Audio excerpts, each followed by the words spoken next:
Hello, everybody. When I'm recording this, it is Friday, St. Patrick's Day. So if you're watching this and it's March 17th, happy St. Patrick's Day. Yay for Fridays.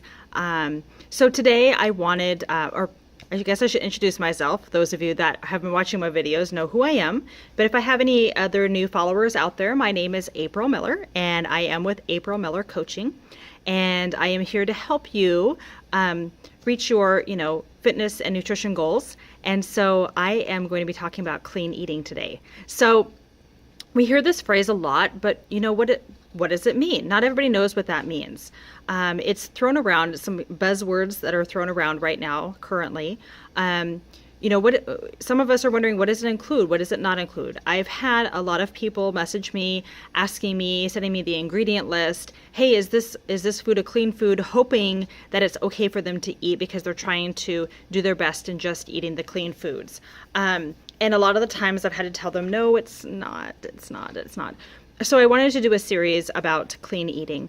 And so today I'm going to give you just a breakdown as to what clean eating means and doesn't mean, and then some healthy lifestyle choices in order to support the clean eating lifestyle. So first of all, one of the misconceptions is diet. Diet seems to have two meanings to it.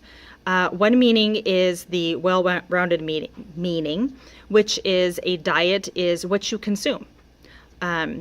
It's just, interchangeably, diet means food.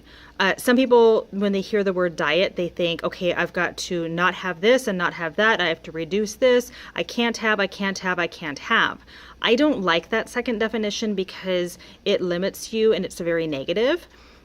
So I like to call it a clean eating lifestyle, because if we think back to when humans were first around, like, for example, the caveman days, think about that. The cavemen did not have stores.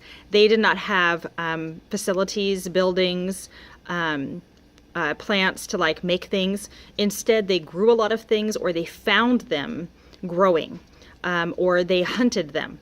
And so that is what the clean eating is all about. So the Mayo Clinic has defined it as just a way of eating, but it's also a way of living that lends itself to improving one's health and well-being. So when you hear clean eating, you've got to be very careful, because what it actually means is, back in those caveman days, what can you grow? What is natural? Because that's what our body began with. I mean, think about it. That's what it began with. And then man, in the general term, decided, okay, well, we'll mess around with these foods. We'll put more salt in them. We'll put more sugar in them. And that's not what it's all about at all. So here's some key principles. The first one is eat more real foods. And that's doing that instead of processed or refined foods.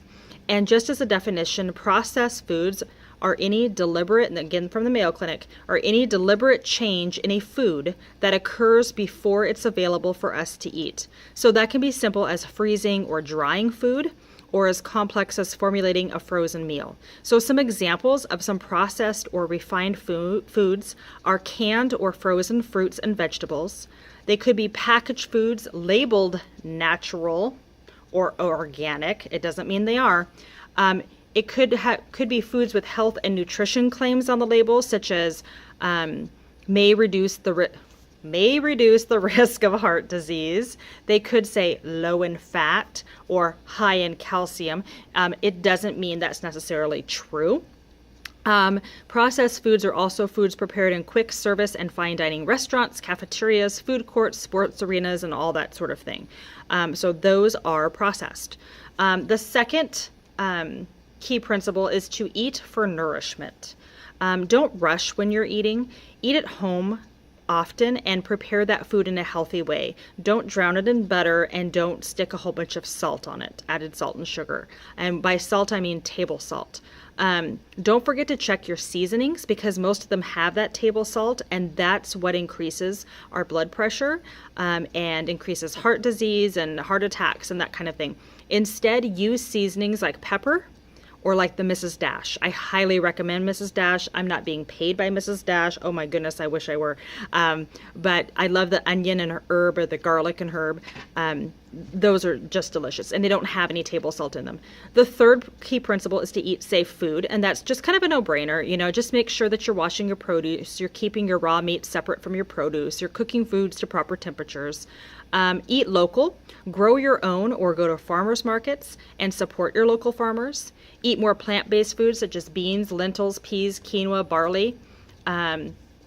Protein and replacement drinks, always look at that label. Whey protein is in store-bought meal replacement and protein drinks, but it's not the best for you. Instead, look for whey protein isolate, which means it was extracted out in order to get the most protein out of it. With store-bought drinks, many of them have ingredients that are artificial and chemically produced, and this is not considered a clean food, and it's not good for your body. And then clean up your act. Get enough physical activity, get enough sleep at night, manage stress, surround yourself with positive people. So I hope that clarifies for you what clean foods are, and be sure to look for my future videos and blogs discussing the benefits. Have a great day.